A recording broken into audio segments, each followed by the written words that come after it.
EU Chief Diplomat Kaja Kallas recently said that the EU should learn a new word starting with the letter Q, which she meant to mean the qualified majority. In this way, she wanted to make it clear that the right to veto in the European Union would no longer exist. And this is the essence of the dispute. In line with the other argument of Slovakia, namely that the member state self-determines its energy policy and the choice of energy sources, it was agreed in the constitutional agreements of the EU, and even earlier, it was confirmed, for example, by the Constitutional Court of Poland. I am afraid that a change in the current position of Brussels in the short term is unrealistic. But more and more realistic voices are being heard, claiming that the import of energy carriers from Russia should be restored.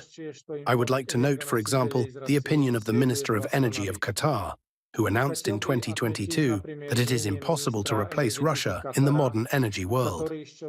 And the current situation in the Middle East proves that he is completely correct, unlike Brussels. Not only in our country, but also in other countries, unfortunately, a new term, a new word has appeared: energy poverty.